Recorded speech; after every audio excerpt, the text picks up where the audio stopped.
Hello friends, ఎలా ఉన్నారు? Hello friends, మనము ఈరోజు ఒక కొత్త టాపిక్తో మీ ముందుకు వచ్చాను. వ్యవసాయంలోనే మన కొంతమందికి ఆహారంలోనే అత్యంత విలువైన పోషక పదార్థమైన జొన్నల గురించి, అలానే సజ్జల గురించి మనం ఈ వీడియోలో తెలుసుకుంటామండి. సజ్జలు, జొన్నలు అనేది ఎలా పండిస్తారనేది మనం ఈ వీడియో ద్వారా తెలుసుకుంటున్నాము. దీనిలో ఇది మొదటి పార్ట్ అండి. మనం కనుక ఇప్పుడు జొన్న విత్తనాలు కనుక చూస్తే ఇది జొన్న విత్తనాలు అండి. ఈ జొన్న విత్తనాలు మనం ఎంచుకున్న చేను వల్ల ఈ చేను ఇప్పుడు మీకు కనిపిస్తుంది కదా, ఈ చేను అంతా మనము విత్తనాలు అనేది జల్లటం అనేది జరిగిందండి. మనకి క్లారిటీగా చేను అంతా చూడండి కనిపిస్తుంది. ఈ చేను అంతా జొన్నలు కానీ సజ్జలు కానీ వేయటం అనేది జరిగినది. మీకు జొన్నలని ఇంగ్లీష్లో సోయగమ్ అంటారు, అలానే సజ్జలని పెరల్ మిల్లెట్ అంటారండి.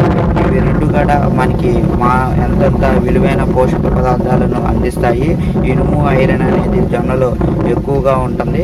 అందుకని మనకి జొన్నలు అనేది అధికంగా వినియోగించడం అనేది జరుగుతుంది. మనము చేలో ఇప్పుడు వ్యవసాయంలో మనము వీటి ఉపయోగాల గురించి తర్వాత వీడియోలో అన్ని విషయాలు తెలుసుకుంటాము ముందుగా.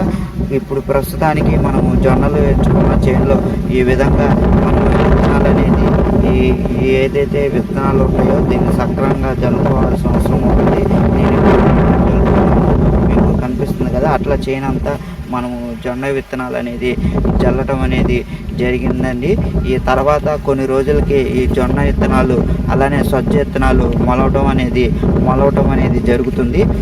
ఆ తర్వాత మనకి కావాల్సిన ఏదైతే చేను అనేది ఎన్ని రోజులకి పైరునిస్తుంది అనేది విషయాలు కూడా మనం తర్వాత వీడియోలో తెలుసుకుంటామండి. ఇలాంటి ఆసక్తికరమైన విషయాలు మీరు తెలుసుకోవాలంటే మన ఛానల్ లైక్ చేయండి, అలానే సబ్స్క్రైబ్ చేసుకోండి ఫ్రెండ్స్. Thank you.